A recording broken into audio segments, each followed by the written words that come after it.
Bonsoir à tous.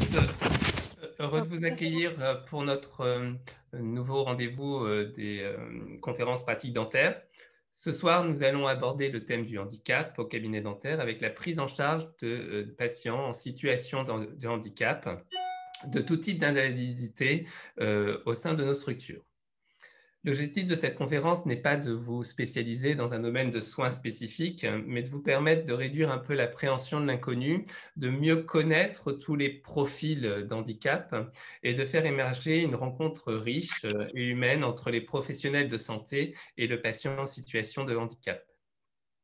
L'envie d'organiser cette conférence fait suite à l'apparition du guide de l'UFSBD, Tous mobilisés pour la santé bucco-dentaire des personnes en situation de handicap, qui est paru au deuxième semestre 2020, qui est téléchargeable sur le site de l'ufsbd.fr. Et puis, sinon, vous pouvez aussi demander à vos comités départementaux qui, s'ils en ont encore à disposition, ils pourront vous en donner un.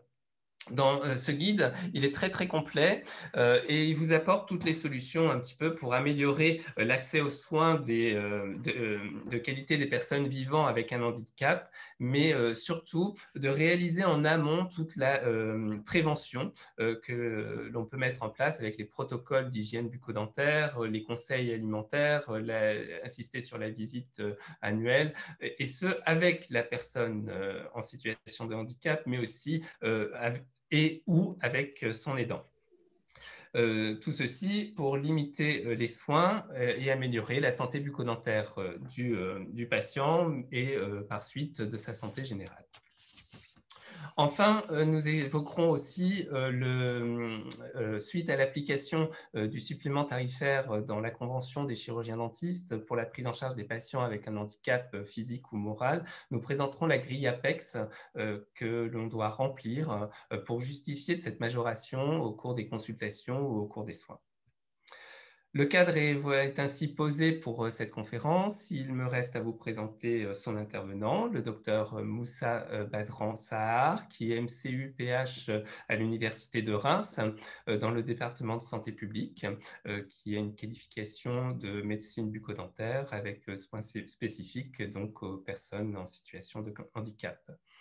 Le docteur Moussa Badran est l'un des co-rédacteurs de ce guide, avec aussi le docteur Annabé Denisot, qui est aussi présente avec nous, qui vient m'épauler, qui est vice-présidente de l'UFSBD et qui est aussi, se charge spécialement aussi du handicap.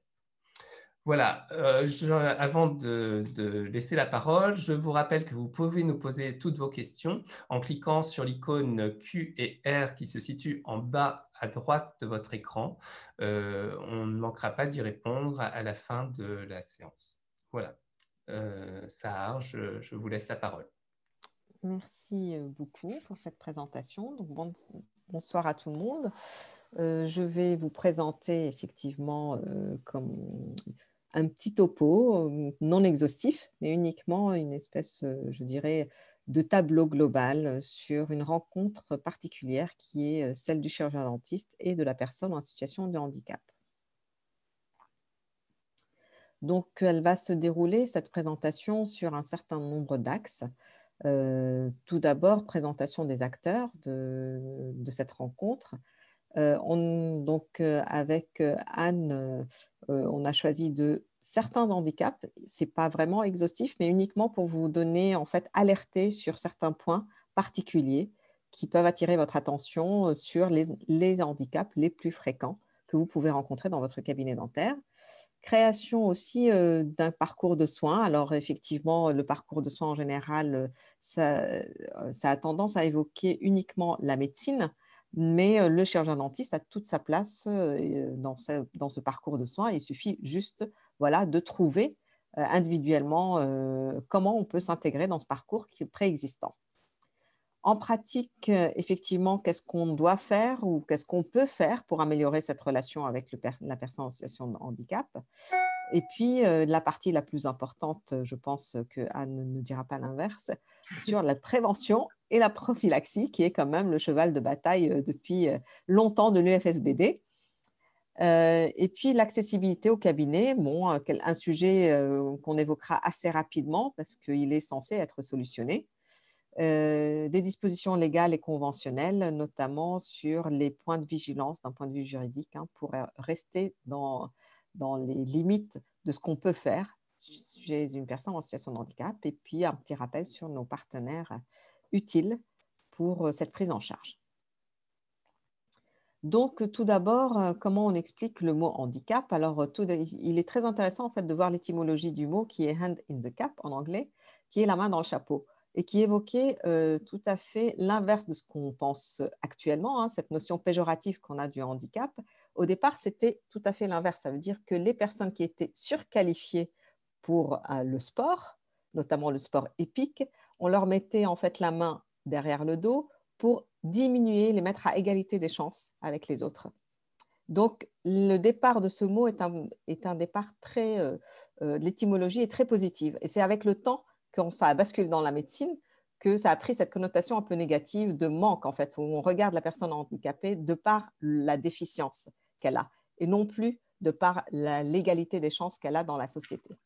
Donc, la loi de 2005 est venue un peu remettre les choses dans leur contexte et définir en fait ce qu'est une personne en situation de handicap. Alors, la définition n'est pas du tout juridique. La terminologie est issue de l'OMS, traduite en langage juridique. Mais ça aurait été écrit par un avocat, ça n'aurait pas du tout cette structure-là. Ça reprend en fait exactement ce que définit l'OMS, c'est-à-dire l'environnement, la restriction de participation, puisque la loi de 2011 est une loi en fait qui reconnaît la pleine citoyenneté des personnes en situation de handicap. Donc la première chose, c'était de voir qu'il y avait une restriction de la participation à la vie de société, l'environnement, et après on vient sur le handicap en tant que tel, sur une altération corporelle, donc voilà, substantielle, durable ou définitive, fonctionnelle, ou un trouble invalidant. Alors, un trouble invalidant, ça peut être n'importe quelle pathologie invalidante, pas forcément un handicap dans le sens mobilité réduite ou dans le sens sensoriel. Donc, c'est une définition extrêmement large du handicap, qui comprend bien entendu tout le handicap sensoriel, mental et psychique. Donc ça, c'était l'OMS en 80 qui définissait uniquement en fait la déficience concernant une lésion d'organes, l'incapacité concernant les problèmes fonctionnels, et toutes ces définitions découlent les unes des autres pour un désavantage pour la personne handicapée, un désavantage social, donc ne pouvant pas remplir son rôle sociétal dans les mêmes conditions que les autres citoyens. Alors là, il y a d'autres classifications où, par exemple celle du professeur Amonet, on va rajouter l'aspect psychique et subjectif du handicap. Parce que ce n'est pas parce que la société le voit comme une personne handicapée qu'il se voit lui-même dans ce sens-là. Donc, différents types de handicap. Donc ça, c'est la classification traditionnelle, hein, où on part du handicap moteur, visuel, auditif, psychique. Et vous constatez en fait qu'une grande majorité de ce handicap est un handicap invisible, notamment l'handicap psychique, cognitif et sociétal, dont on ne parle pas beaucoup, mais qui fait partie de cette situation de handicap. Donc on ne parle plus d'une personne handicapée, mais d'une personne en situation de handicap. Et c'est très important pour l'intégration en société. Ça veut dire que n'importe lequel d'entre nous, à un temps T de sa vie, peut être dans cette situation. Donc, la particularité de la prise en charge, c'est que vous avez plusieurs interlocuteurs. Alors, autant, on va le voir tout à l'heure, vous aviez une relation binaire entre vous et votre patient, où tout se passe entre deux personnes, une relation, je dirais, j'allais utiliser un mot juridique, hein, synalagmatique, donc à égal, et donnant-donnant avec votre patient, autant avec la personne handicapée, vous avez un certain nombre d'autres personnes qui rentrent en ligne de compte, notamment les aidants des personnes, que ce soit des aidants naturels, des aidants professionnels, des associations à laquelle les parents de ces patients appartiennent, ou le patient lui-même d'ailleurs appartient, Ça peut être aussi tout le secteur des soignants qui gravitent autour de la personne en situation de handicap, le médecin, le psychomoteur, enfin, l'ergothérapeute, le kiné, toutes ces personnes qui aident la personne en situation de handicap, avec laquelle il va falloir communiquer. Le lieu de vie, alors il y a le lieu de vie qui est plus ou moins éloigné de votre cabinet dentaire, ou le lieu où vous allez, par exemple, peut-être être amené à faire des dépistages, à faire de la prévention, de l'éducation à la santé, et vous allez vous immerger dans le milieu de vie de la personne. Et puis, il y a toute la partie désagréable, mais elle est là, la partie administrative, où vous devez faire les papiers, effectivement, et vérifier que les papiers sont en ordre, la sécurité sociale, la mutuelle, la MDPH qui n'a pas en fait vocation à gérer directement les soins, mais à orienter la personne en situation de handicap dans son projet de vie. Et c'est là où on voit en fait sur les 100 MDPH qui existent sur le territoire, c'est qu'il y a l'absence notoire du chirurgien dentiste dans ces maisons départementales du handicap. Alors bon, c'est vrai que nous ne sommes pas beaucoup et c'est vrai que nous avons d'autres préoccupations par ailleurs, mais il est vrai que dans tous les dossiers qui passent à la MDPH, il n'y a pas un chirurgien dentiste pour statuer sur ces dossiers, alors qu'il y a des besoins. Et puis la CAF, la Caisse d'allocation familiale, dont dépend la personne en situation de handicap. Alors, en général, pour un patient lambda, vous avez le patient, le chirurgien dentiste, et puis une tierce personne payante, mais la vraie relation se fait quand même entre les deux personnes. Et là, voilà ce que vous devez faire, c'est-à-dire jongler avec l'ensemble des acteurs pour pouvoir prendre en charge de façon optimale la personne en situation de handicap. Donc, effectivement, ça peut prendre un peu plus de temps, mais une fois, je dirais, qu'on s'est lancé dans la démarche, ça devient habituel. Alors, ce qu'a fait la profession, alors il faut aussi, je dirais, rendre à César ce qui est à César. Notre profession est quand même une des premières à s'être organisée pour la prise en charge des personnes en situation de handicap. Quand on voit comment sont organisés les médecins, les infirmiers, les kinés, je dirais que notre profession n'a pas à rougir de ce qu'elle a fait, puisque nous sommes allés chercher les personnes en situation de handicap et nous avons mis avec eux en place cette prise en charge particulière. Alors, effectivement, notre profession intervient immédiatement pour informer et expliquer à tous ces acteurs ce que nous voudrions en fait mettre en place pour la prise en charge des personnes en situation de handicap. Comment rencontrer le patient, essayer, ne serait-ce qu'une fois dans une consultation dans un cabinet, pour pouvoir habituer le patient au contexte du particulier, donc le cabinet dentaire. L'orienter dans son parcours, ce qui voudrait dire aussi être au courant soi-même de ce qui existe dans son département pour pouvoir orienter. Et puis au long terme, surtout sensibiliser les étudiants. Alors maintenant, nous sommes 16 facultés, 16 UFR d'odontologie. Sur les 16, il y en a au moins 10 qui enseignent soit de façon obligatoire, soit de façon optionnelle la prise en charge des personnes en situation de handicap. Donc, nos jeunes sont plus ou moins formés, en tout cas bien mieux formés que ce que nous l'étions nous quand on était étudiants.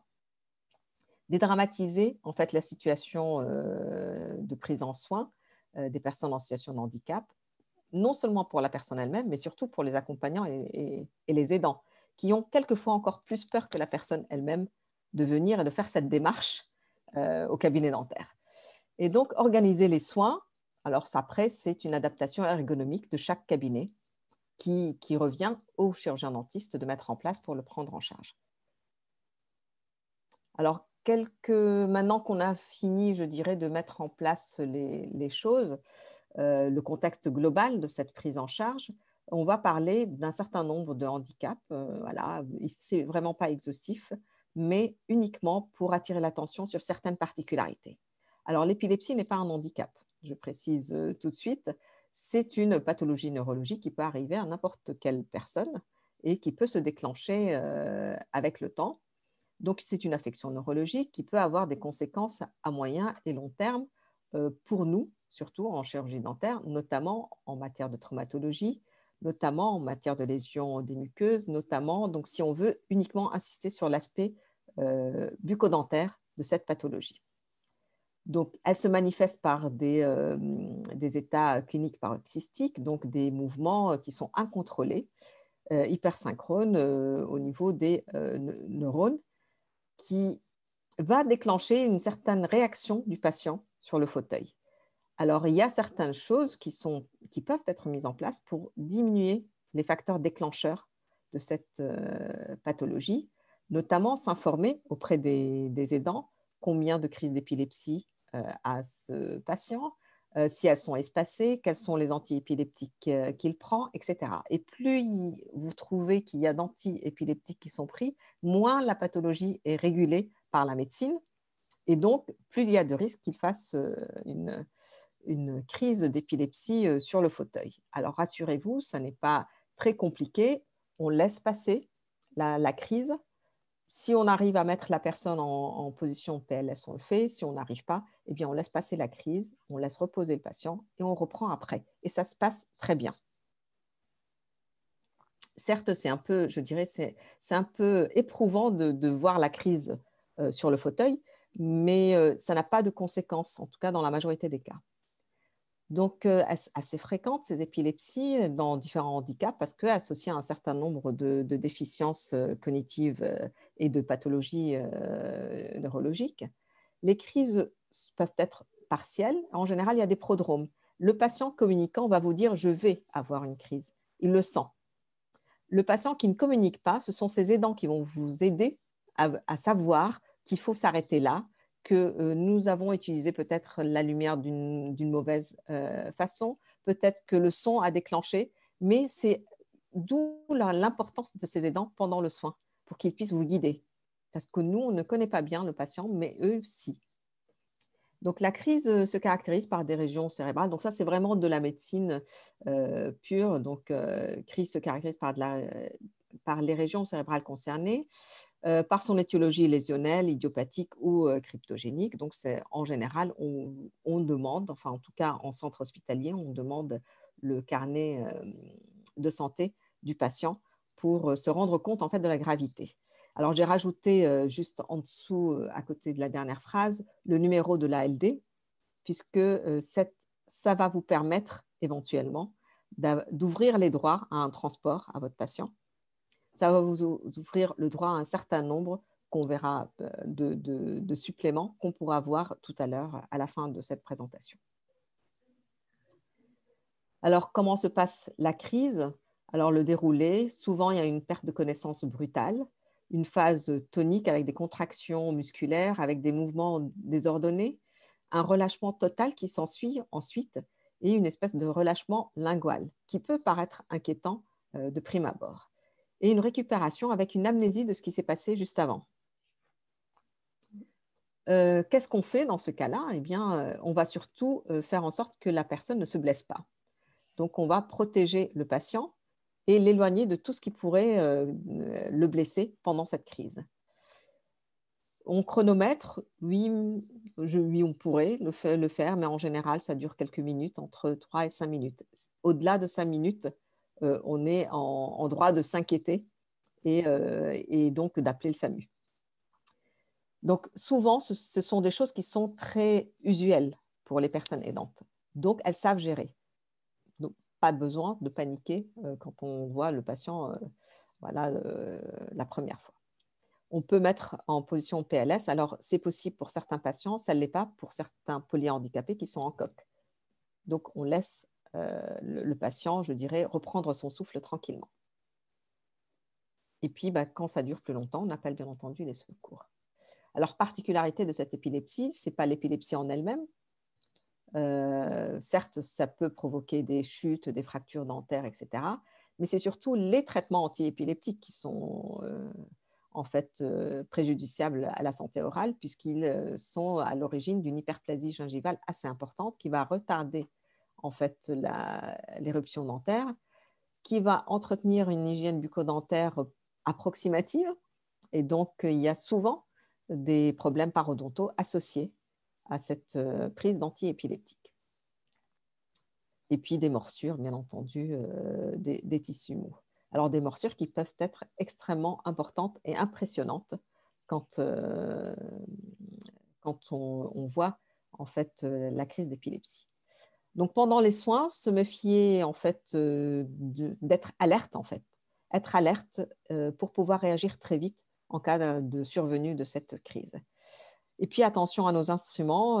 Il faut être aussi agile pour pouvoir sortir ces instruments dès lors qu'on sent que la crise est arrivée. Et attention, bien entendu, aux doigts. Alors, très souvent, chez les personnes épileptiques, on travaille avec un cale-bouche, justement.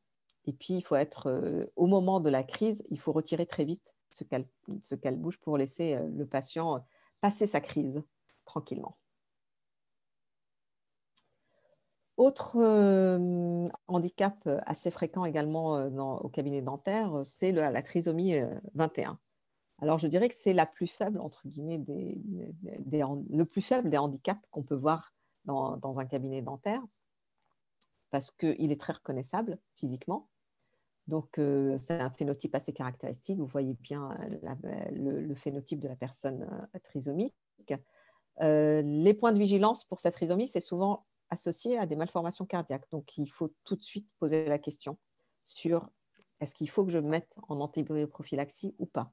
Est-ce que cette cardiopathie a été résolue ou pas?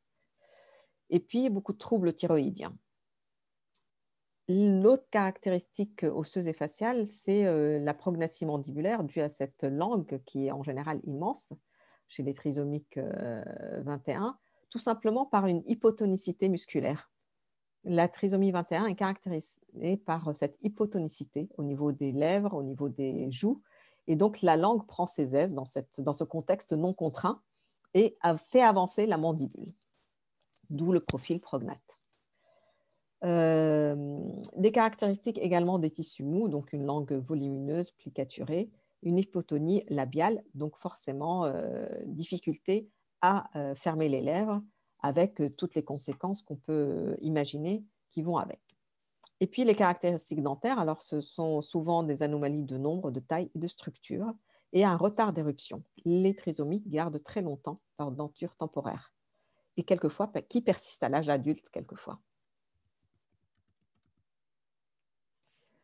Beaucoup de caractéristiques fonctionnelles également, notamment l'ouverture, la béance labiale fait que l'ouverture buccale est permanente avec interposition linguale. Il y a également une hypertrophie amygdalienne et une accentuation des dysmorphoses maxillofaciales. Beaucoup de bruxisme. Alors, les dyskinésies et les bruxismes sont dus à cette immaturité neurologique. Ça veut dire que pendant les phases masticatoires, la personne en situation de handicap souffrant de ces troubles neurologiques essaye de trouver une position de repos en fait maximale, de contact maximal. Et cette recherche est permanente. C'est ce qui cause en fait l'usure prématurée des dents. Donc cette mastication et cette déglutition infantile qui reste très longtemps active chez les personnes en situation de trisomie 21, eh bien, explique toutes les conséquences qu'on peut en attendre. Alors, la maladie carieuse, en général, ce sont des personnes qui sont très suivies par leurs parents, suivies en institution, donc ils n'ont pas souvent accès à une alimentation seule.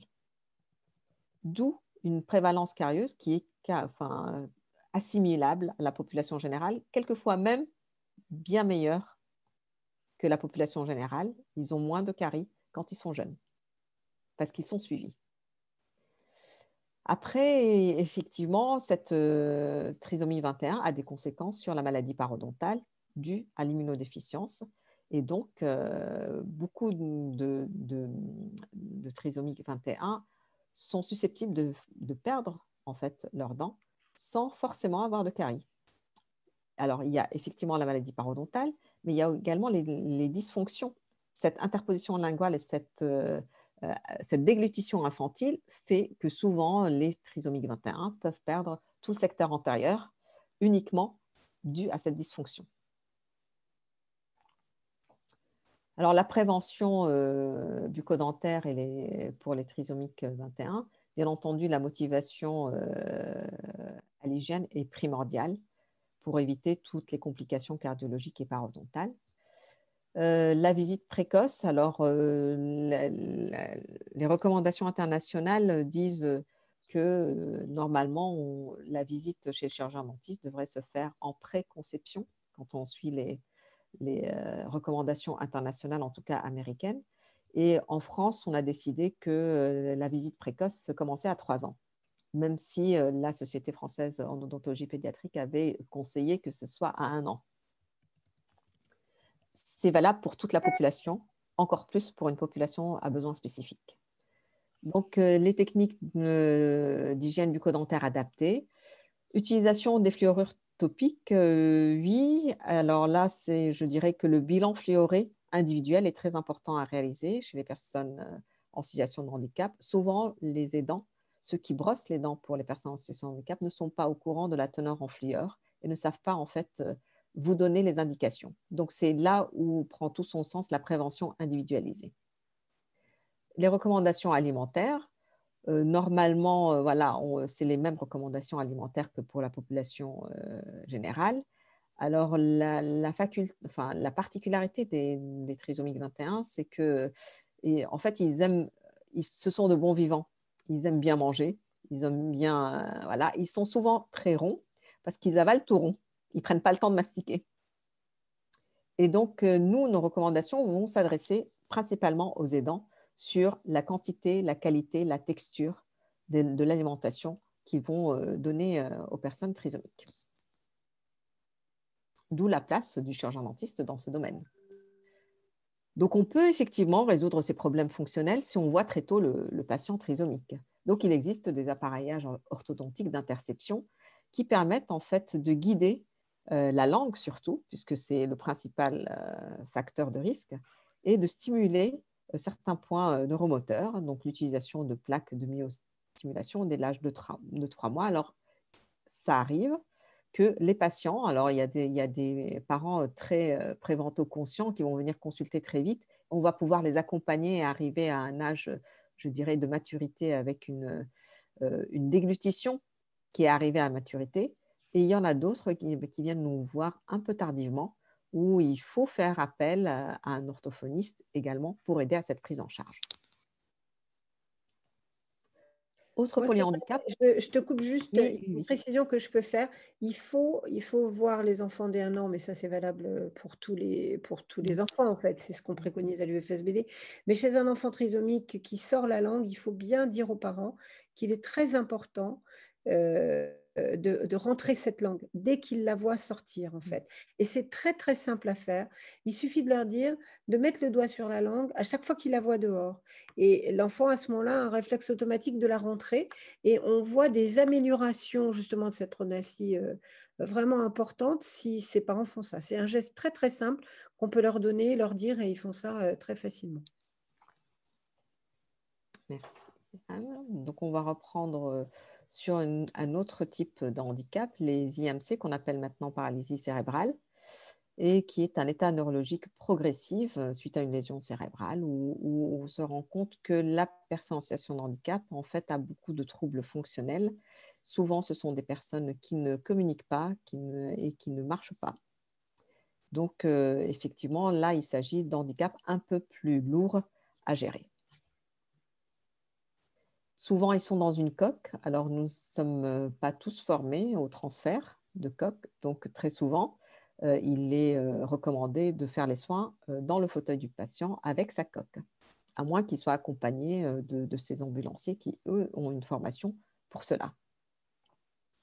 Donc, avec beaucoup de caractéristiques, ces IMC, c'est les troubles de mastication et de déglutition, avec tous les risques de fausse route.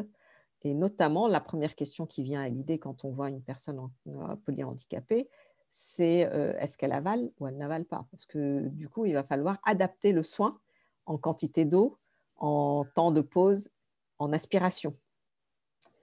Donc, demandez également quel est le mode d'alimentation, parce que les polyhandicapés en général ont une gastrostomie. Et parce qu'ils ont une gastrostomie, tous les aidants pensent qu'il n'est pas nécessaire de brosser les dents, étant donné qu'elles ne les utilisent pas. C'est aussi, je dirais, un point de vue des aidants qu'il appartient au chirurgien dentiste de changer et d'expliquer pourquoi il est quand même nécessaire de brosser les dents et de faire toute la prévention orale, même si le patient n'utilise pas ses dents pour manger. Aussi d'intervenir sur la qualité de l'alimentation mixée. Il y a différents types de mixage. Il y a le mixage en petits bouts, il y a le mixage totalement liquide, le semi-liquide, le gélifié. Et ça, c'est important pour nous de le savoir. Il y a également toute la problématique de bavage, et c'est là où vous allez être confronté à des questions des parents qui vont vous demander ce que vous pensez des patchs anti-salive, ce que vous pensez, par exemple, d'une opération qui pourrait en fait bloquer les glandes salivaires, parce que d'un point de vue sociétal, ça les gêne. Donc, justement, c'est le rôle du chirurgien dentiste d'intervenir, ne serait-ce que sur ce point, pour leur expliquer comment on fait l'accompagnement. Et puis, tous les problèmes parodontaux qui peuvent découler en fait de ce manque de stimulation au niveau oral. Alors aussi, ce sont des patients qui sont polymédiqués, forcément, puisqu'ils souffrent de plusieurs pathologies. Alors, le dernier, je pense, des handicaps qu'on va vous présenter, c'est le trouble du spectre autistique, alors qu'il peut avoir plusieurs noms. Alors, trouble du spectre autistique, trouble du développement, hyperactivité, enfin, quel que soit le nom, ça reste une grande étiquette pour qualifier des troubles du comportement. Donc, une entité pathologique qui est très variable. Alors, on a différents types d'autistes. Tous les autistes ne sont pas forcément difficiles à gérer. Et ça, il faut en fait ne serait-ce que faire la première rencontre pour s'en rendre compte de ça. Donc, une certaine vision du monde. Alors, ils sont dans leur propre monde. À nous de demander l'autorisation d'entrer dans ce monde. Ils peuvent nous la donner à condition qu'on soit suffisamment compréhensif et adaptable dans la prise en charge des personnes en situation de handicap. Alors, j'insisterai plus particulièrement sur les autistes dits Asperger, qui, eux, ont beaucoup de qualités à développer et qui, si on sait bien communiquer et les prendre en charge, peuvent s'avérer d'excellents patients, voire même de patients modèles, notamment pour l'hygiène bucco-dentaire, du fait même de ce rituel, de ces habitudes qu'ils ont en fait de gérer les choses. Ça veut dire que si on apprend correctement à un autiste Asperger de se brosser les dents, il est capable de le faire bien mieux que nos patients dits ordinaires.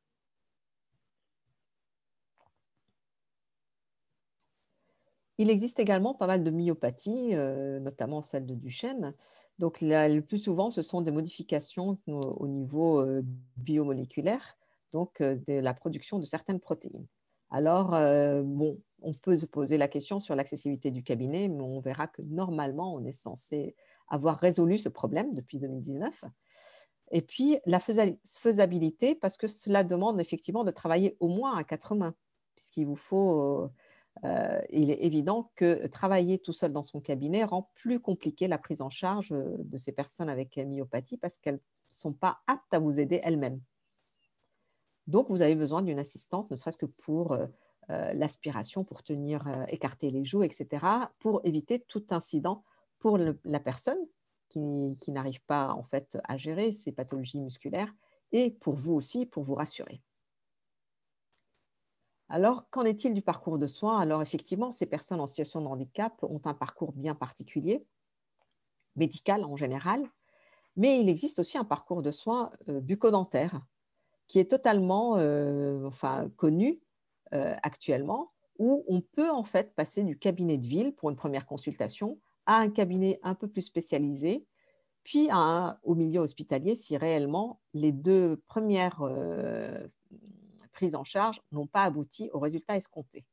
Cela ne veut pas dire que si on l'a pris en milieu hospitalier, qu'il va toujours être pris en milieu hospitalier, que tous les soins, et ça c'est, je dirais, le rôle du chirurgien dentiste en cabinet de ville, d'expliquer aux parents que si on l'envoie pour faire des soins soulagés, ça ne sera pas le cas tous les jours, compte tenu du bénéfice-risque de ces soins, et compte tenu d'ailleurs de l'offre tout simplement de l'offre de soins hospitalières aux cliniques sur le territoire, notamment pour les soins bucco-dentaires. Donc, bien évidemment, pour prendre quelqu'un sous anesthésie générale, il faut des indications bien précises et que le bénéfice escompté pour la personne soit bien supérieur au risque. Or, par définition, une anesthésie générale, c'est un risque à prendre. Donc, une fois qu'on a fait tous les soins, on peut, ou le patient est réellement compliant et voilà, on a résolu le plus gros du problème, il peut repartir en cabinet de ville sans problème, ou il y a quand même des difficultés de communication, des difficultés d'angoisse, de peur à gérer. Et à ce moment-là, on peut peut-être s'adresser au cabinet spécialisé qui est doté de MEOPA ou peut-être qu'il a du personnel formé, etc., qui peut le prendre en charge. Il n'y a pas en fait de circuit fermé. Tout patient peut passer d'un niveau à l'autre de prise en charge sans problème. Donc, je vous ai mis également un arbre décisionnel que vous pouvez télécharger sur le site de Coactis et qui reprend un peu, en fait, les questions que vous pouvez vous poser pour vous dire est-ce que je peux prendre le patient dans mon cabinet ou si je n'arrive pas à le prendre, à qui je dois l'adresser? Est-ce que je l'adresse au cabinet spécialisé? Est-ce que je l'adresse directement en AG? Est-ce que je peux le reprendre après? Est-ce que j'ai dans mon département un réseau de soins spécifiques à qui je peux envoyer mon patient?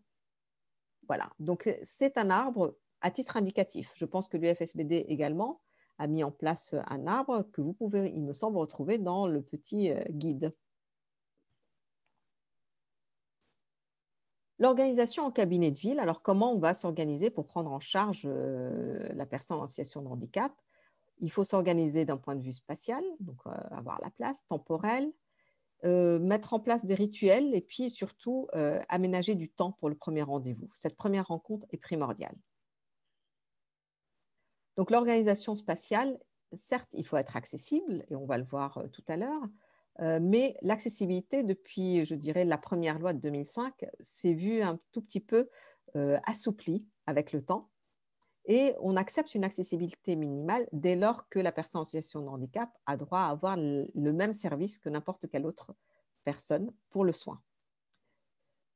Donc, que ce soit une accessibilité d'information, puisque là, vous avez des documents pour avoir l'adresse mail, les documents en gros caractères, notamment pour l'information sur les soins. Donc, tout ça, c'est de l'accessibilité à l'information. L'accessibilité à la salle d'attente, où vous pouvez aménager un petit coin vide dans la salle d'attente pour les personnes en brancard ou en fauteuil roulant. La fluidité de circulation qu'on verra tout à l'heure, et puis enlever tout ce qui pourrait être dangereux. Le temps. Alors, effectivement, il faut aménager du temps pour les personnes en situation de handicap. Ceci dit, pour l'aménager, il faut plutôt demander l'avis des aidants. Est-ce que c'est mieux de le prendre le matin ou plutôt en fin de journée? Et ça, seuls les aidants peuvent nous indiquer quel est le moment le plus propice.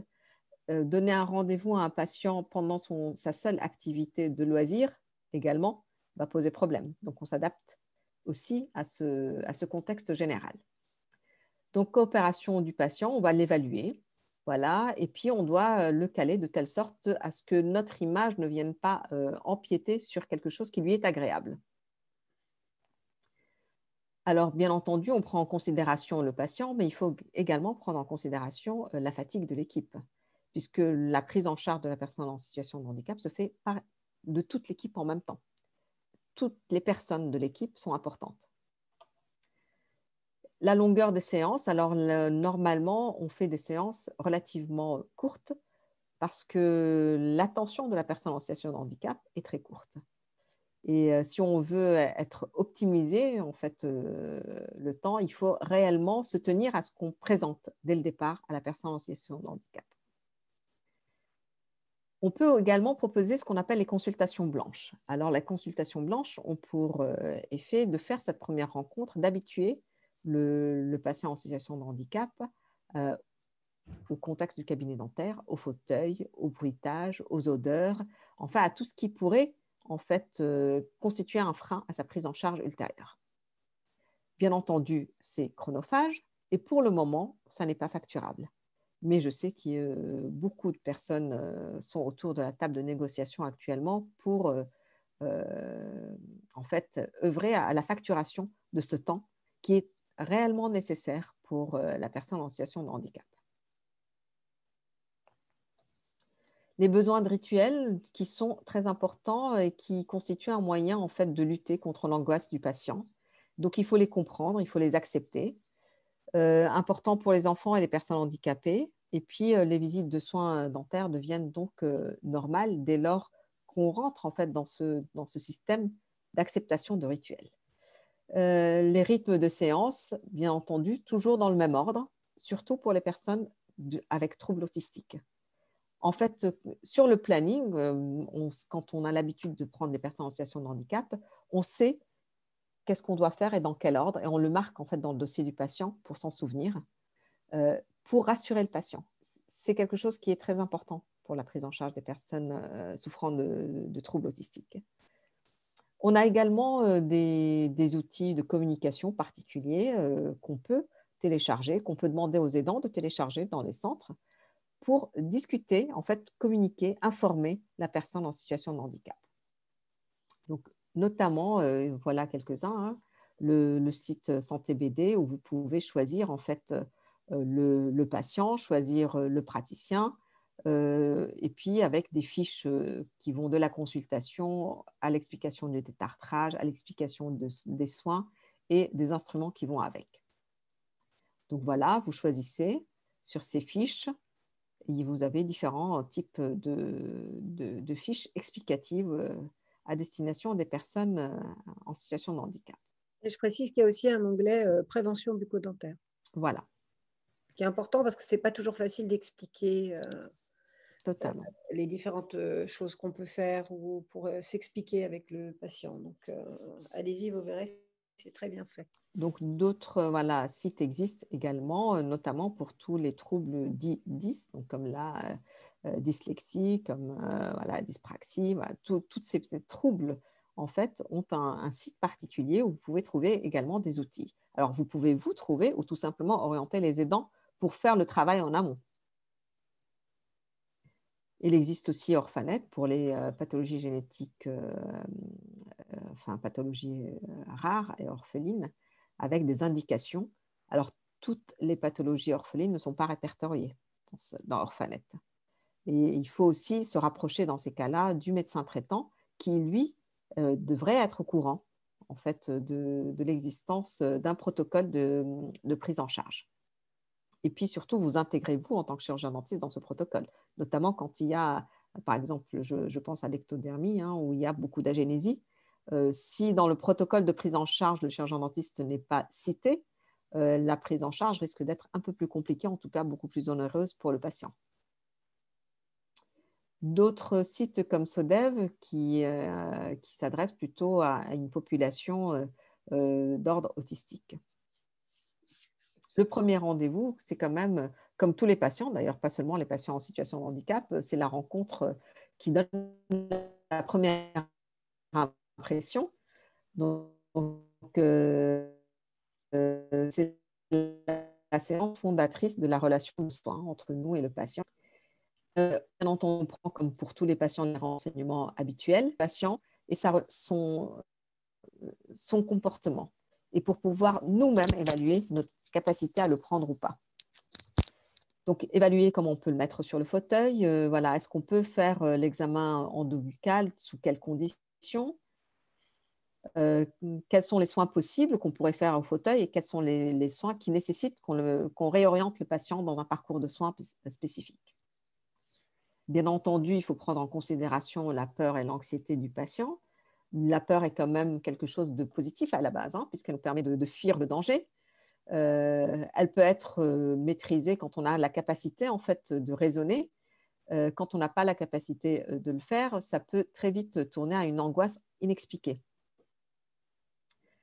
Donc, permet en fait de trouver des techniques. Elle permet également de trouver des techniques en fait d'évitement. Et quand on a l'habitude des personnes en situation de handicap, on sait qu'ils peuvent être extrêmement ingénieux dans les techniques d'évitement des soins dentaires. Donc, l'anxiété aussi. Bon, le contexte n'est pas facile. Tout le monde est en blouse blanche. Alors maintenant, en plus, ça n'arrange pas les choses, le Covid, avec notre masque qui fait peur, avec la Charlotte, avec on est réellement... c'est une source d'angoisse pour une personne en situation de handicap. D'où l'intérêt de ces pictogrammes de préparation avant, pour que ce ne soit pas une surprise la première, que ce ne soit pas réellement un travail insurmontable pour la personne en situation de handicap. Je voudrais préciser juste une chose. Quand on ne peut pas faire de visite blanche en ce moment avec Covid, c'est quand même un peu compliqué, on peut quand même communiquer par des photos du cabinet, des photos des personnes. Je pense que ça peut aider. C'est assez facile à faire et les accompagnants peuvent du coup présenter le cabinet avant qu'on vienne. Totalement. Donc, et puis, alors, le plus important, c'est bien entendu l'accompagnement psychocomportemental, puisque c'est la base même de la relation de soins. Et comme ce sont, alors il y a le langage verbal bien entendu, quand ils sont communicants, où ils sont extrêmement sensibles au renforcement positif, notamment les trisomiques 21, qui aiment beaucoup en fait qu'on les félicite, qui aiment beaucoup qu'on soit content de leur attitude. Et donc, pour le coup, c'est vraiment un outil très favorable à leur prise en charge. Le choix des mots, bien entendu, c'est comme pour les enfants, il y a des mots à éviter. Et tous les mots à éviter, nous ne les connaissons pas. Donc, nous nous tournons vers les aidants pour nous guider dans ce domaine. On peut également conter, chanter, raconter des histoires ou demander tout simplement au patient de venir avec son jeu préféré, sa musique préférée et accepter que ce soit mis pendant le travail. Le langage non verbal, c'est celui qui fonctionne le mieux pour les personnes en situation de handicap parce qu'en fait, ils communiquent par le regard très souvent, surtout quand ils n'arrivent pas à communiquer verbalement.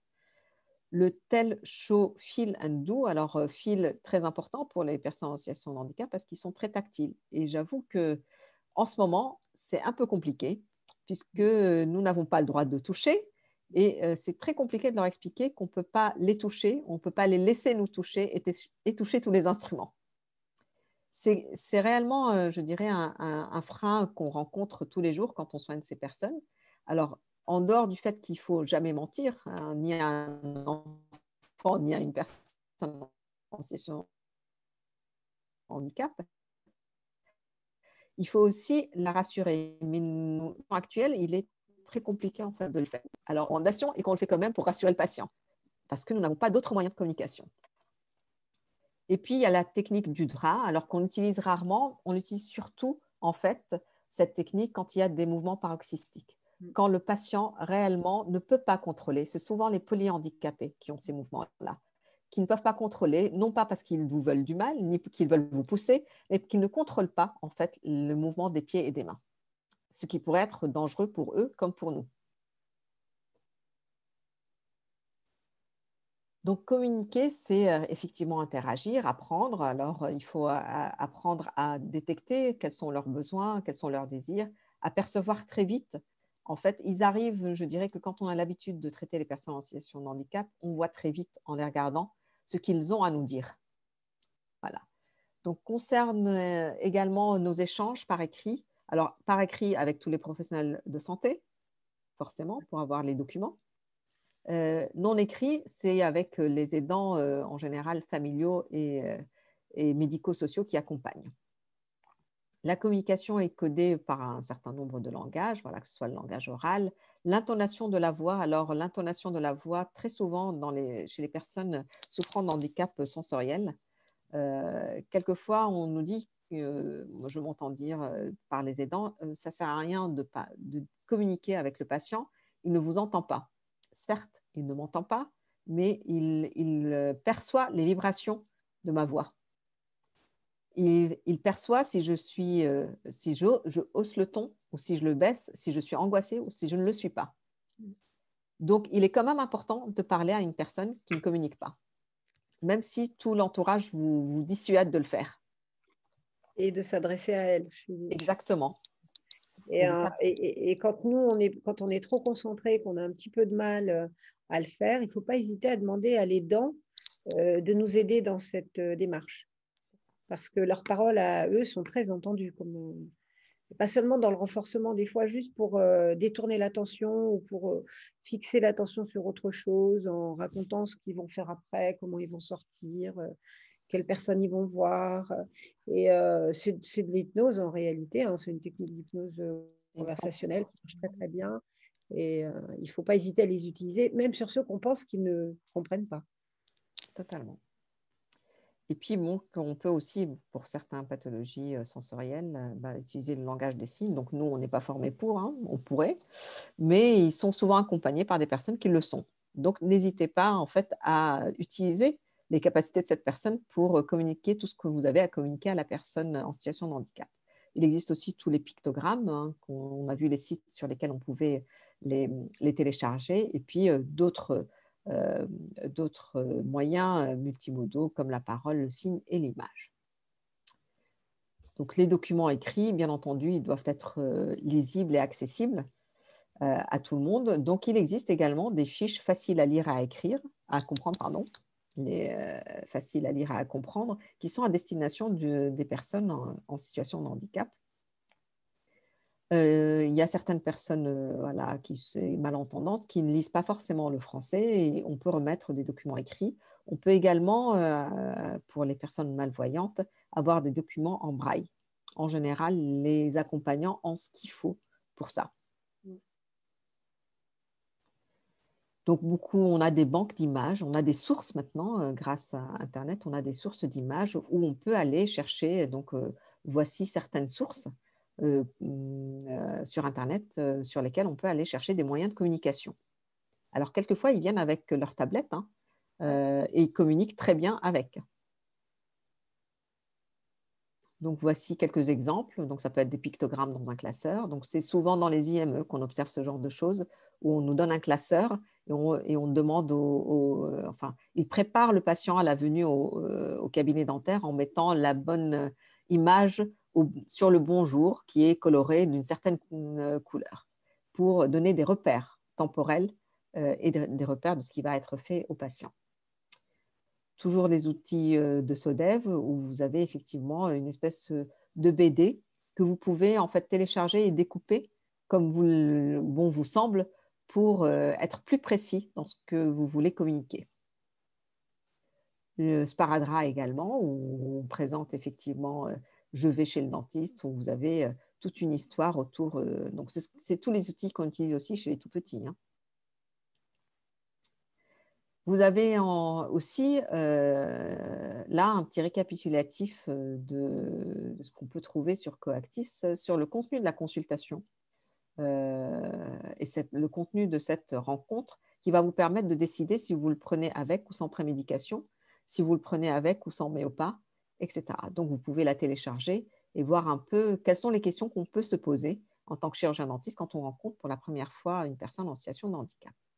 Donc ça, c'est la suite de la fiche, avec l'échelle comportementale de Venham, qui est reprise sur le site Amélie avec la grille Apex. Différents niveaux de prise en charge, ça peut être une prise en charge sans sédation, donc comme on a vu tout à l'heure, avec un accompagnement psychocomportemental, mais ça peut être aussi une prise en charge avec sédation.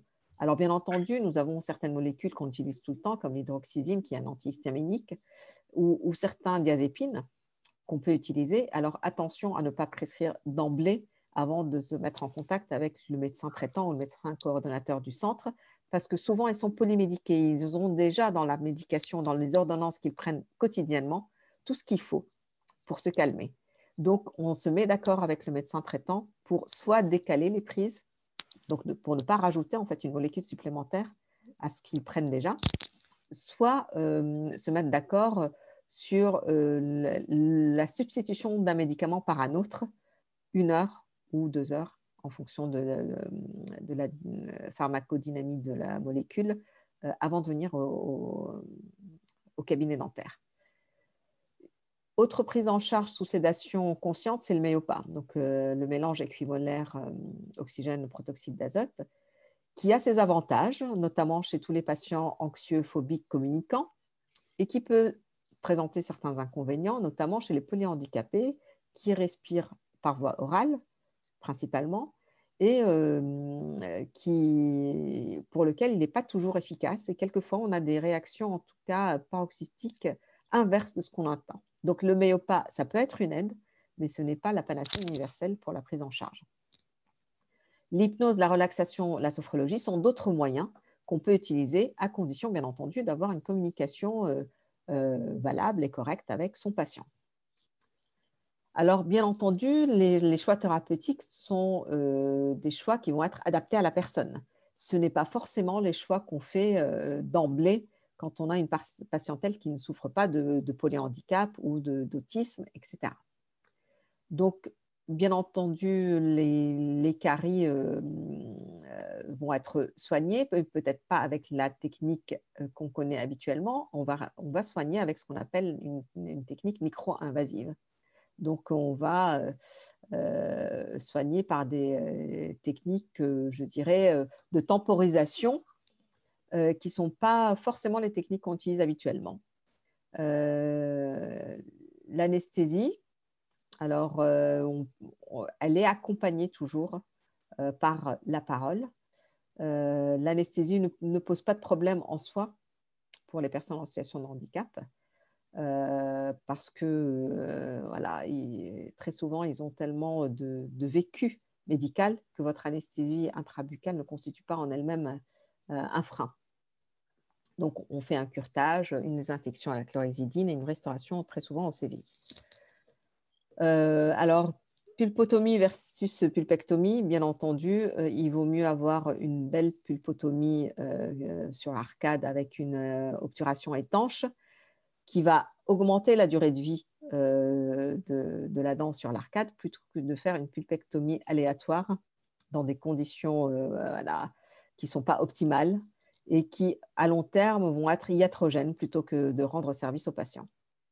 Même si techniquement, on sait que la pulpotomie est un acte provisoire. Mais c'est du provisoire qui peut durer très longtemps.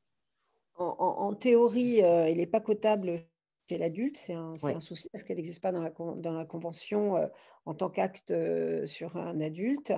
Mais je suis complètement d'accord avec ça. C'est un acte extrêmement efficace et qui permet de garder les dents longtemps. Après, il faut juste effectuer une surveillance sur une surveillance radio pour être sûr que c'est vivant derrière à terme. Mais ça l'est la plupart du temps. Oui. On est même étonné de voir les résultats avec le temps. Ouais. On se dit qu'on devrait des fois le faire chez l'adulte. Alors, bien entendu, dans tout ce qu'on vient de vous décrire, vous voyez bien que la prophylaxie est quand même la clé dans cette prise en charge. Donc, le handicap accentue le risque des pathologies bucco-dentaires et souvent, je dirais, l'effet de prise en charge tardive est un facteur de surhandicap chez ces personnes-là. Donc, le handicap limite, bien entendu, les ressources des patients qui ne peuvent pas supporter en fait le reste à charge lourd des soins, d'où l'importance de ne pas en arriver à des traitements onéreux. La première étape est bien entendu l'évaluation du risque carieux, parodontal, mais je dirais que c'est ce qu'on fait habituellement chez tout le monde. Et puis l'évaluation surtout des stratégies qui sont acceptables et vivables pour tout le monde. Le risque carieux, je ne vais pas revenir dessus. Hein. Vous avez les recommandations de l'HAS où il suffit de remplir un seul des critères de l'HAS pour avoir un risque carieux élevé. Le risque parodontal, eh bien entendu, comme il y a souvent un problème immunitaire, eh bien, les 4 facteurs de risque sont, comme toute personne, dus à ces bactéries, aux facteurs systémiques, à la polymédication également et aux facteurs locaux avec rétention de plaques qui souvent due à une non-maîtrise en fait, des techniques d'hygiène bucco-dentaire. Les troubles fonctionnels qui sont d'emblée visibles, hein, les troubles occlusaux, donc des lèvres qui ne ferment pas, les prognathies, les proalvéolis, je dirais on n'a pas besoin d'un examen très approfondi pour s'en rendre compte.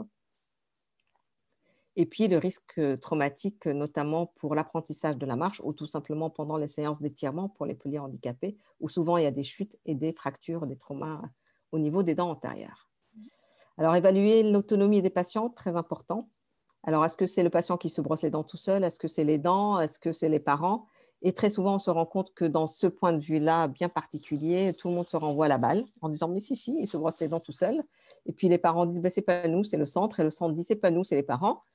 Et c'est là où le chirurgien dentiste devra coordonner tout ça et remettre les choses dans leur contexte. Donc, disponible. Je voudrais dire aussi qu'il y a des fois, il y a des gens qui ont l'air autonomes et qui ne le sont pas pour le brossage. C'est ça. C'est un vrai constat qu'on a fait avec les actions de l'UFSBD, c'est que autonomie dans la vie quotidienne ne veut pas dire autonome pour le brossage. Et ça, il faut l'expliquer aux aidants et il faut leur faire remarquer ce qui ne marche pas. Et ça, quand ils sont à côté de vous sur le fauteuil, c'est assez facile de leur montrer ce qui n'a pas été brossé, ce qui n'a pas été suivi et ça va les faire bouger. dans leur tête et ça va aider. Et protocoliser, c'est important. Je trouve que nous, chirurgiens dentistes, on devrait faire des ordonnances, surtout quand les gens sont en établissement. Parce que l'ordonnance reste, elle est dans le dossier et du coup, c'est mieux pris en compte. Et puis, ça a une valeur en fait professionnelle Oui, et ça a une pour les valeur aidants. derrière, après, sur le dossier. Oui, totalement. Donc, effectivement, alors, relative souplesse à la maison, ça veut dire que nous aussi, on devra être souple. On ne va pas demander à des aidants, par exemple, institutionnels, où ils ont 15 personnes à prendre en charge sur un étage, de faire 3 fois par jour un brossage efficace 3 minutes. Il faut aussi être raisonnable et s'adapter et accepter que ce ne soit pas fait comme nous, on le conçoit. Donc, on va mettre en place toutes les stratégies qu'on a l'habitude de faire chez tous les patients, la prophylaxie carieuse, parodontale et des troubles fonctionnels. Bon, ça, je ne vais pas revenir dessus. On a quand même maintenant, il faut pousser sur les dentifrices hyperfluorés chez l'adulte, parce que ça marche très, très bien. Et la position de vernis, elle est des fois plus difficile, mais en tout cas, sur un risque carieux très élevé, un Durafat 5000 parfois peut nous sauver la mise, sur les polyhandicapés notamment, quand ils sont très difficiles à brosser. Et puis, simplifier les protocoles pour les rendre accessibles, ça, je suis d'accord avec toi. C'est important parce que finalement, il faut retenir qu'est-ce qui est important. Le brossage, c'est important. Le dentifrice qu'on va utiliser, c'est important. Est-ce que c'est important qu'il crache? Non. Est-ce que c'est important qu'il se rince la bouche? Non. Simplifier les protocoles pour qu'il y ait un minimum qui soit fait en s'adaptant à la situation qu'on a devant nous. Brosser l'extérieur, c'est déjà mieux que de ne pas brosser du tout. Proposer une cale, si c'est possible, c'est bien. Parfois, ça ne l'est pas. Mais déjà, si on enlève tous les dépôts alimentaires sur l'extérieur avec une compresse et un peu de bain de bouche, on va déjà avoir un minima très intéressant. Voilà, il faut jamais lâcher, quoi. Il faut toujours trouver une solution. C'est ça. Donc, après, ce sont les conseils habituels qu'on donne sur l'alimentation sucrée. Donc, je ne vais pas m'attarder dessus parce qu'on ne fait pas, en fait, ce n'est pas très différent de la population générale.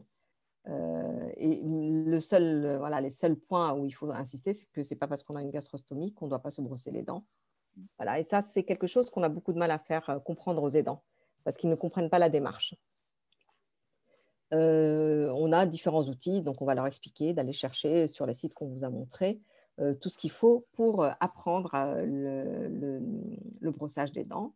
Il y a également des fiches sur le nettoyage des prothèses. Voilà comment on fait, on n'utilise pas la même brosse à dents, etc. Tout ça, ça relève du rôle du chirurgien dentiste qui peut-être ne peut pas prendre en charge physiquement les soins de la personne handicapée, mais devra au moins délivrer ce message. Voilà, alors au cabinet, comme je ne vais pas reprendre ce qu'a dit Anne, on fait le nettoyage prophylactique, détartrage, polissage quand on peut, l'aissellement de sillon également quand on peut.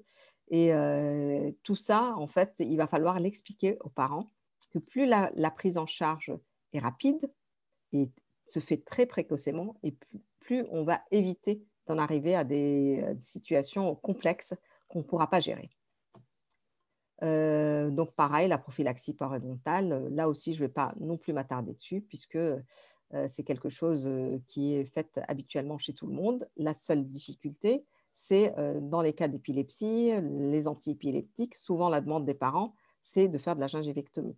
Alors, certes, on pourrait la proposer, mais on sait très bien que ça récidive très vite. Alors, le bénéfice-risque pour le patient lui-même, la souffrance endurée, sont quand même des facteurs à prendre en considération avant de proposer ce genre de choses, même si c'est à notre portée de le faire. Les autres troubles, donc c'est l'interception EDF qui compte, comme on a vu tout à l'heure comme expliqué Anne, pour les trisomiques 21, où quelquefois de simples gestes peuvent suffire à améliorer cette interception. Maintenant, on va passer à la partie un peu plus juridique sur l'accessibilité. On a vu, alors la loi c'était 2005 où tout était extrêmement rigide dedans. Quand on a vu en 2010 que ça n'a pas bien marché, on a assoupli les règles jusqu'en 2017. Et là, la date butoir était bien 2019 pour déposer son dossier ADAP. Et donc, vous avez en fait, le gouvernement a sorti un guide illustré d'accessibilité des établissements recevant du public sur lequel vous allez retrouver toutes les indications que vous voulez sur cette accessibilité et faire vous-même en fait le diagnostic. Vous n'avez pas besoin de payer une société des 1000 et des 100 pour faire ce diagnostic. Vous avez donc là, quand vous allez sur ce site, vous aviez la possibilité d'avoir toutes les informations qu'il faut et faire votre diagnostic vous-même. Vous rentrez les données qu'on vous demande et vous avez à la fin un diagnostic en vous disant, voilà, il faudrait améliorer tel endroit, il faudrait agrandir telle chose, etc. Donc, c'est totalement faisable et valable. Donc, non seulement c'est faisable, mais c'est également valable parce que j'ai vu dans notre département pas mal de chirurgiens-dentistes appeler l'ordre en disant « j'ai été contacté par telle ou telle société, ils veulent tant pour que je sois dans les règles, sinon je vais être sanctionné. » Non, vous n'avez pas besoin de passer par quoi que ce soit. Alors, il y avait cet agenda d'accessibilité. La date butoir était le 31 mars 2019. Ça veut dire que tout le monde, maintenant, a dû déposer son ADAP. Donc, là encore, tous les guides qui existent et qui vous expliquent comment on fait pour être accessible. Et on voit bien que ça a été réellement assoupli, puisque avant il fallait que ce soit l'entrée principale. Avant, il fallait que ce soit… Alors, maintenant, une entrée secondaire adaptée est acceptée. Maintenant, s'il a accès à la moitié, je dirais, du service rendu, ce n'est pas très grave, alors qu'avant, ce n'était pas possible. Voilà. Pareil pour les couloirs. Alors, il fallait absolument 1m40 quoi, pour les couloirs. Maintenant, dès lors qu'il peut faire marche arrière, ça va quand même. Donc, vous voyez qu'ils ont assoupli les règles pour, en fait, améliorer cette accessibilité parce que c'était trop compliqué ce qui était demandé. Alors là où on voit aussi une évolution, c'est que dans ces guides, d'abord de 2005 à 2010, on s'est intéressé uniquement à la mobilité réduite. Et soudain, on s'est réveillé, on s'est dit, ben non, il y a d'autres personnes en situation de handicap. Et là, on a insisté beaucoup plus sur tout ce qui est communication avec l'handicap sensoriel et l'handicap visuel. Et donc, il y a tout un chapitre sur les luminaires, le nombre d'ampérages, mais tout ça, ça se retrouve sur Internet. Donc, alors concrètement, oui, il faut que ça circule de façon fluide, qu'il y ait une place de parking le plus proche possible de votre entrée. Voilà. Mais bien entendu, si le parking vous appartient, s'il appartient à la mairie, il faut en faire une demande à la mairie. L'usage des locaux, donc il devrait pouvoir être totalement autonome dans la circulation à l'intérieur de votre cabinet. Ceci dit, s'il est aidé par son aidant ou par votre assistante, c'est valable aussi. Il suffit de l'expliquer. Alors, qu'est-ce que j'avais mis? Oui, la salle d'attente. Mais alors, les toilettes, maintenant, quand on fait des visites dans les cabinets, j'ai vu que tout le monde s'est simplifié la vie. Il a mis un seul type de WC, valable aussi bien pour les personnes handicapées que pour les personnes non handicapées, aussi bien pour les femmes et pour les hommes. Parce que si vous aviez choisi de distinguer, il aurait fallu distinguer pareil pour les personnes en situation de handicap. Ce qui prend déjà la moitié de la surface du cabinet. Donc ça, c'était pour le parking où effectivement, il faut faire attention aux deux verres, à la signalétique au sol, à la signalétique auditive également, pour aider le patient à arriver chez vous. Donc là, c'est un schéma récapitulatif sur tout ce qu'il faut mettre en place. Je ne vais pas insister parce que toute la documentation existe. Les paliers de repos, voilà. Donc, tout ça, normalement, quand vous créez un cabinet, faites attention à ce que votre architecte que vous payez soit formé. Parce que maintenant, c'est une spécialité en architecture. L'accueil, donc, il suffit d'avoir non pas l'intégralité de l'accueil qui soit accessible, mais juste un tout petit bout qui est à 70 cm du sol pour pouvoir laisser la place au fauteuil pour la personne en mobilité réduite. Les règles des escaliers, alors le plus important à retenir, ce sont en fait la première, la deuxième marche, enfin la première et la dernière marche, et surtout, vous voyez les bandelettes, alors, je ne sais pas si ma souris se voit, les petites bandelettes là, voilà, qui vont marquer effectivement les marches. Voilà, et surtout important, la différence de la texture au sol pour les malvoyants, pour qu'ils puissent la détecter avec leur canne. Donc là, c'est pour tourner, vous voyez le tour qu'on fait dans les toilettes. Il doit pouvoir faire un demi-tour dans les toilettes. On passe à la partie un peu plus juridique, l'information et le consentement éclairé, puisque s'il est accessible physiquement, il doit aussi être accessible à l'information. Et on doit chercher le consentement du patient. Et là, je vous ai aussi remis le travail qui a été fait par Coactis sur quelles sont les personnes ressources à qui on peut s'adresser, qui accompagnent le patient. Des questions qu'on ne se pose pas forcément quand on accueille des personnes qui ne sont pas en situation de handicap. On ne demande pas à la personne qui est dans son cabinet, est-ce que c'est votre mari, c'est votre voisin, voilà. Alors que là, on est obligé, parce que très souvent, les personnes en situation de handicap sont des majeurs sous tutelle ou sous curatelle, et ce qu'on leur propose ne pourra pas être pris en compte tout seul. Il va falloir l'avis d'une tierce personne. Donc là, ça reprend un peu les questions à se poser et tous les niveaux de protection juridique des majeurs, que ce soit de la sauvegarde de justice, qui est je dirais la protection la plus légère, jusqu'à la tutelle, qui est la plus lourde, où la personne n'a aucun choix puisqu'on doit passer par la tutelle. Voilà, donc à qui donner l'information? Toujours au majeur lui-même, dans un premier temps, sauf ceux qui sont sous tutelle et ceux qui ont un mandat de protection future qui indique un mandataire pour recevoir l'information. Pour ceux qui sont en sauvegarde de justice ou en curatelle, c'est le majeur lui-même qui prend la décision, qui prend l'information et qui décide. S'il est sous curatelle, les seuls problèmes qui vont être posés, c'est le financement des soins, puisque c'est le curateur qui décide, ce n'est pas le patient. Les soins, du coup, les soins ordinaires, courants, on n'a pas besoin du curateur pour ça. Qui donne le consentement? C'est comme l'information, c'est celui qui est titulaire, qui obtient l'information. Donc, la tutelle, en général, qu'elle soit tutelle parentale ou tutelle administrative. Et donc, là, il va falloir faire des démarches auprès de l'administration pour avoir leur accord. Contrairement aux médecins, nous n'avons pas autorité en tant que chirurgien dentiste de faire tous les soins parce que nos soins n'impliquent pas le pronostic vital. Sauf cellulite, sauf médiastinite, voilà, nos soins n'engagent pas le pronostic vital du patient. Du coup, on a une alternative thérapeutique qui est la prescription, le temps d'avoir toutes les autorisations. Que faisons-nous du refus de soins? Bien entendu, le patient a le droit de refuser les soins à condition d'avoir toutes les informations qu'il faut sur les conséquences de ce refus. Et comme l'information, comme le consentement, c'est toujours les mêmes personnes qui vont vous donner cette autorisation. Alors, quelles sont les questions qu'on peut se poser? Alors, est-ce que je donne, quel que soit le régime de protection, est-ce que le dossier médical, je le donne qu'au patient? Bien entendu, ça va être compliqué quand on a des personnes en situation de handicap.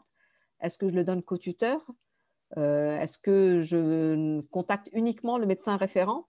Alors, ça peut être le cas s'il est le tuteur, parce que ça peut arriver. Est-ce que j'ai le droit de tout dire à ses ayants droit?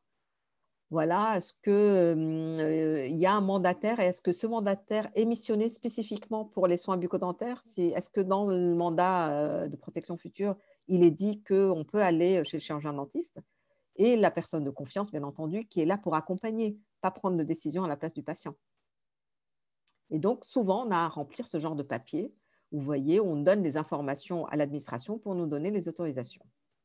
Souvent, d'ailleurs, on fait les autorisations, c'est acte par acte en chirurgie dentaire. On en vient à la prise en charge financière avec ces nouveautés conventionnelles. Donc, les 100 € par séance de soins avec un acte technique, accompagné d'un acte technique. Bien entendu, à condition de remplir la grille APEX. La consultation spécialisée quand elle est particulièrement compliquée, donc pour les handicaps sévères. Un supplément de 23 € sur le MT-dent, l'examen bucco-dentaire de prévention, qui vient en sus du prix habituel, en fait, du coût habituel de cet examen. Et puis, une nouveauté également, ce supplément qui est de 200 € pour des actes qui vont se succéder dans le temps en 2 séances successives. Où on est sûr que la première séance, on fera un soin qui va amener à une seconde séance. Ces suppléments ne sont pas cumulables entre eux. Donc, à un moment donné, on choisit un seul dans le soin. Et uniquement pour les patients sévères. Donc, l'UFSBD a simplifié donc, aux chirurgiens dentistes la donne en vous expliquant colonne par colonne, en fait, comment utiliser ces suppléments.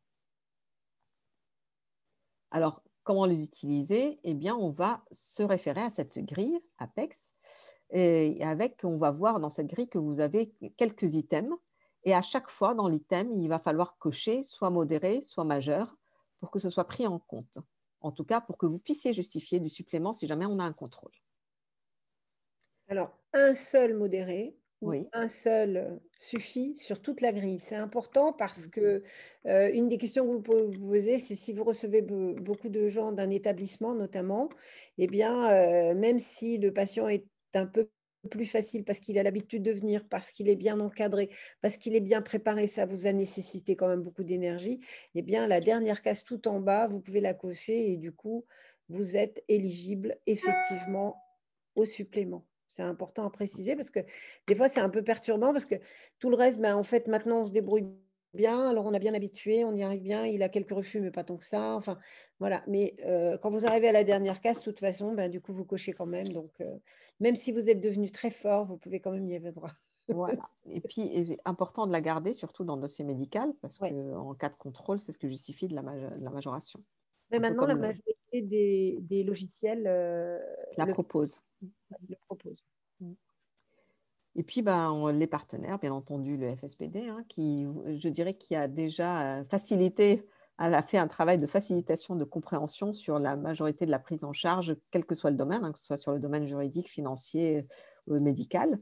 Et vous pouvez vous référer donc à ce guide où vous avez des situations et des références d'ailleurs que vous pouvez utiliser dans la communication avec les patients.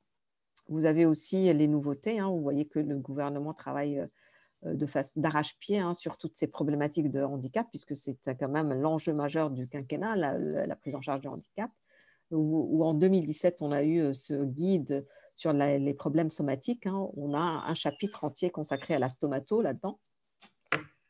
Vous avez également en 2018 la simplification sur tout ce qui est autisme, donc les recommandations de prise en charge pour proposer une amélioration de cette prise en charge. Et puis celle de 2020, récemment, le 13 octobre 2020, une recommandation sur la prise en charge des polyhandicapés.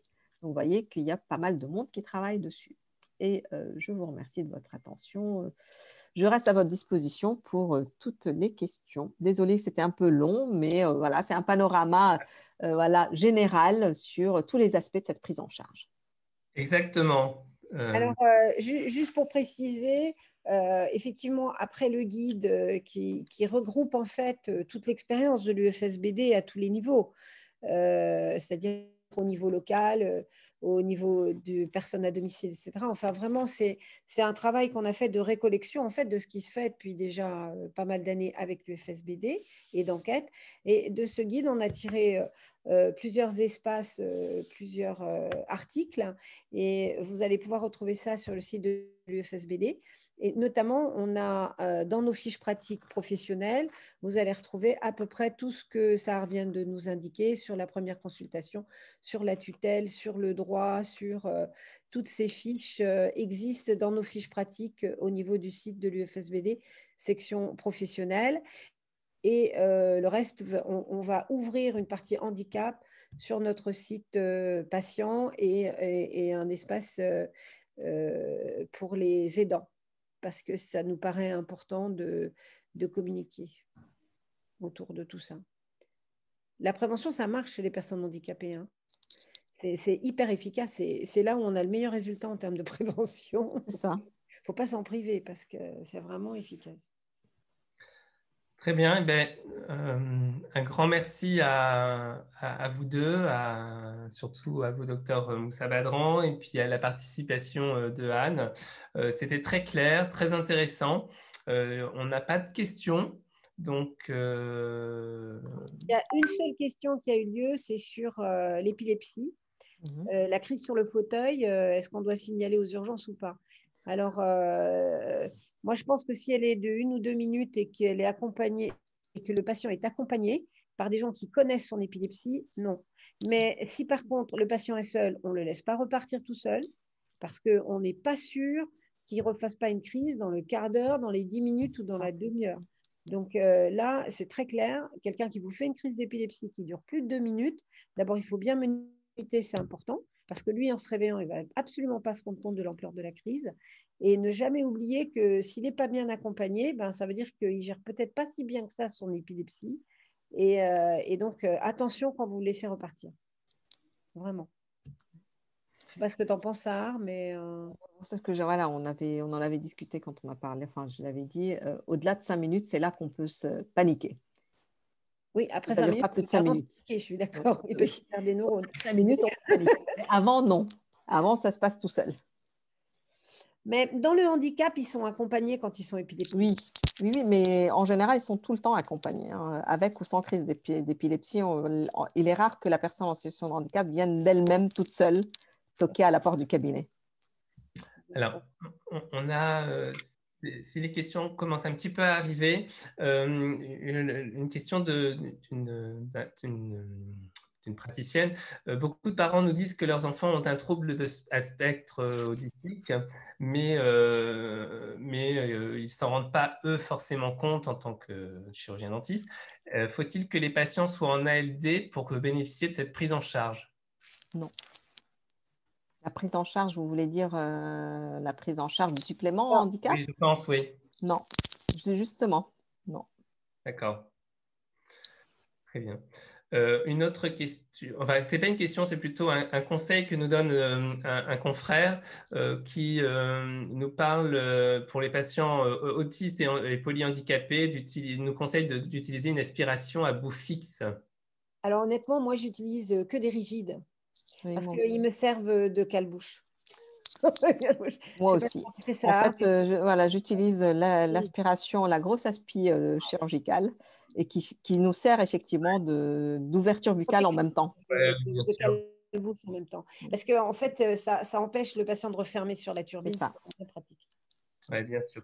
Et le même Il existe des systèmes aussi. Hein. Le docteur Anastasio a développé un système de cale-bouche également qui ressemble beaucoup à une spatule à plâtre et qui permet en fait d'ouvrir la bouche en même temps que de travailler. Ce même praticien nous rappelle qu'il faut faire très attention aussi quand on réalise les anesthésies, que le patient ne se morde pas derrière puisqu'il n'a pas forcément compris et donc de bien informer les accompagnants. Mais ça, de toute façon, c'est aussi un des messages de votre présentation, c'est qu'il y a de gros efforts d'information à apporter au niveau des aidants. Pour ceux qui l'ont, une astuce intéressante, c'est le quick sipper parce qu'il est beaucoup plus local dans son anesthésie et on a beaucoup moins, enfin moi depuis que j'utilise ça, j'ai beaucoup moins de morsures derrière parce qu'en fait on ne fait plus l'anesthésie qui va endormir la lèvre ou à distance. Après, c'est à prendre avec précaution parce que parfois, quand j'ai peur de faire mal et que je sais que ça va me casser ma relation, je peux effectivement choisir de faire une anesthésie à distance parce qu'elle va être moins douloureuse et plus facile à mettre en œuvre. Ça peut arriver, effectivement. Très bien. Eh bien, écoutez, des participants qui vous remercient. Donc, j'ai pas les questions sont terminées. De toute façon, c'était très Alors, ce que je voudrais clair. dire, c'est que pour les gens que ça intéresse et qui travaillent notamment à participer à des réseaux ou quoi, Sahar et une autre de notre consoeur ont monté une journée de formation où on est vraiment beaucoup plus dans le pratico-pratique. Je pense, Sahar, tu peux le dire, avec des cas cliniques. Voilà, où réellement on Là, on réfléchit n'a pas en du mise tout en abordé ça situation. et on n'a pas du tout abordé la situation. Or, le handicap, vraiment, ce que je voudrais dire, c'est que il ne faut jamais partir battu parce qu'on est souvent étonné finalement de ce qu'on va arriver à faire. Et il faut vraiment faut y aller en se disant, je vais faire quelque chose. Et vous serez étonné de ce que vous arrivez à faire. Peut-être pas la première fois, mais la fois d'après ou quoi. Et jamais avoir peur de dire ce qu'on sait faire et de dire ce qu'on ne sait pas faire. Et il ne faut pas penser que les entourants ou les encadrants seront déçus de votre prestation. Pas du tout, parce qu'ils vont se sentir accompagnés. Et on peut faire des choses au cabinet et dire, bon, bah, ça, ce n'est pas de mon ressort. Donc ça va aller au réseau, ou ça va les soulager. Mais vous revenez me voir pour les contrôles et on continue à être en lien parce que sur le premier recours d'urgence, une ordonnance, une douleur qu'on ne peut pas gérer, ben là, vous pourrez gérer quand même cette partie-là. et vous passerez la main pour les choses que vous ne sentez pas de faire. Et ce n'est pas grave, c'est vraiment ce réseau qui va faire que ces gens-là sont pris en charge. Alors, j'aimerais juste ajouter quelque chose sur la prise en charge des personnes handicapées. Ne rien faire est une prise en charge en soi. On n'est pas dans l'acte technique. C'est-à-dire rencontrer la personne, discuter avec, etc. C'est une prise en charge. Même si on a l'habitude, on est formé en fait pour faire des actes. Et quand on n'en fait pas, on est frustré, on a l'impression d'avoir rien fait. Et bien, pas du tout. C'est pas un échec thérapeutique si jamais vous n'arrivez pas au bout de ce que vous vouliez faire. Ce n'est pas non plus un acte que vous n'avez pas fait. C'est juste une rencontre à un temps T entre vous et ce patient. Donc, il ne faut pas se mettre une pression psychologique d'échec parce qu'on n'est pas arrivé la première fois. Et, je voudrais quand même préciser, parce qu'il y a quelqu'un qui nous parle d'orthodontie, c'est pareil pour l'orthodontie. Ne jamais penser qu'on ne peut rien faire. On peut être étonné au final de la compliance de certains patients sur des actes simples en orthodontie. Et améliorer la cohésion des arcades, c'est quand même important, parce que la suite va être complètement conditionnée par ça. Et ça aide en fait à l'intégration sociale de la personne handicapée. Donc, on est en plein dans la définition juridique de la pleine citoyenneté passe par le sourire, la communication, etc. Parfait. Ben, écoutez, on va s'arrêter là. Encore de grands merci. Et puis, ben, pour les participants, à une prochaine fois. Le mois prochain, on parlera de l'e-cigarette, donc rien à voir. On a toujours des thèmes Une autre pathologie. voilà, des thèmes qui sont très multiples, mais qui peuvent intéresser plein d'omnipraticiens que nous sommes ou de spécialistes. Donc voilà, donc à une prochaine fois. Bonne soirée à tous et encore merci à votre intervention. À bientôt. À bientôt. Au revoir. Au revoir.